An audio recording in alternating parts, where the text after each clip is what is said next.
I'm John from Let's Talk, and today we're going to be talking about the latest Pixar film, Lightyear. But before we dive into that, if you're a fan of movie reviews, 4K Blu-ray reviews, TV reviews, video game reviews, we do them all here on the channel, so you can slam that subscribe button, turn notifications on, and what would really help us out is if you give this video a like. So Lightyear just came out on June 17, 2022, and is a spin-off of the original Toy Story movies, and this one is just a standalone story about the character of Buzz Lightyear that the action figure from the Toy Story movies is based on. So this time it's not voiced by Tim Allen, this one is voiced by Chris Evans. So that's the biggest change so far. So this isn't even the first solo Buzz Lightyear movie we've gotten. Can I remind you of Buzz Lightyear of Star Command, because I burned the hell out of that VHS on my way to Florida when I was a kid. We drove all the way down there and me and my brother watched that VHS a ton of times, so you know, this isn't the first one, even though that's how they're portraying it. So I actually didn't really have too high hopes for this movie. I kind of felt like this was a true cash grab kind of a movie that Disney was trying to put out, because the last 3 Disney Pixar movies that have been made have gone straight to Disney Plus. Soul,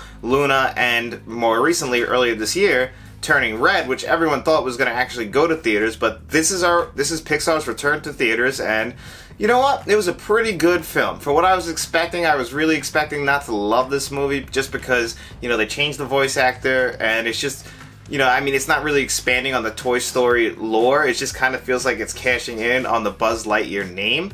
And it kind of is, I'm not going to sit here and lie, but the story itself definitely had some effort put in. This one was directed by Angus MacLane, who actually co-directed Finding Dory, so this is actually his first time solo directing a film for Pixar, and I think he did a really good job. As always, the animation is amazing. Pixar never fails in their animation. At this point, they can just do photorealism, so they have to find a certain art style, and I think this film's art style really did fit the movie. It did still feel like this is the character that would be based in the Toy Story movies, that this is the kind of character we would think of. You know, you never expect anything bad from Pixar. They did not let you down here.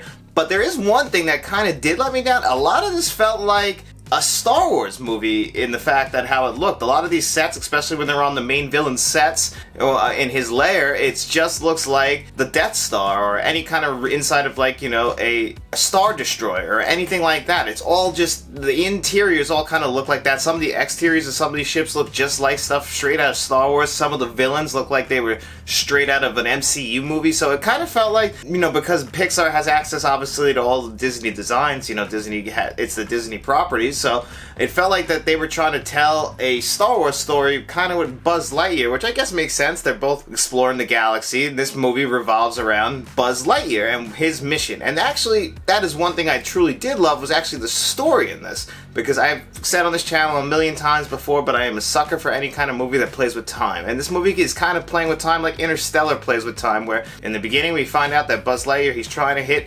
hyperspeed. And to do that, he's got to shoot this ship around, I guess, kind of a moon or something like that, and then that'll give him the gravitational pull to shoot in, and then he'll hit these 3 holes that will eventually slow him down as he comes back to Earth.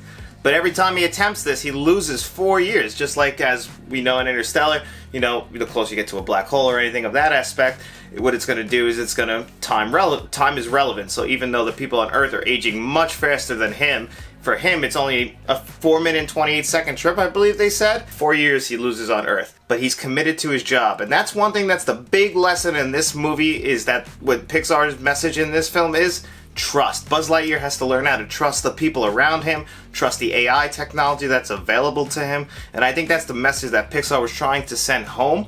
And that kind of brings me to my flaws of this movie. As much as I did enjoy the plot, and I really do enjoy a plot that revolves around time and time relevancy, it just kind of like the nerd in me just comes out for that stuff. It didn't have that emotional Pixar core that I usually expect from Pixar films. That kind of disappointed me. You know, when I go into a Pixar movie, I'm expecting to get a story that's gonna, like, touch me and make me feel, you know, it's gonna really, like, make me almost tear up. And I didn't get any of that, and they were definitely going for it with aspects of Chris Evans' character of Buzz Lightyear, and he has this one close relationship with Alicia Hawthorne, but because he keeps going 4 years into the future, every time he keeps trying to take this trip and try and get to light speed, he loses 4 years, so eventually she ages out and is replaced by her granddaughter, and that's really one of the other main cast members in this, is Izzy, Alicia's granddaughter, and that's what we see, mostly her and 2 other characters, so they're kind of basically Buzz Lightyear is learning to how to trust a group of people to help him succeed in his goal, and that includes the cat in this, which you've probably seen in all the trailers,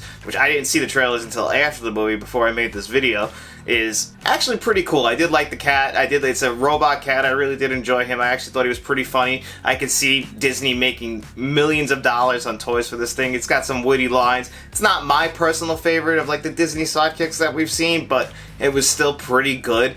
I mean, it's funny. I think the kids will definitely eat that part of it up. I definitely think that this film, as far as Pixar movies go, I don't think it's one of Pixar's best, if I'm being honest. It's definitely a good Pixar movie. It's not down there with the Cars franchise or The Good Dinosaur, or maybe some would say Brave, but it's more middle of the pack.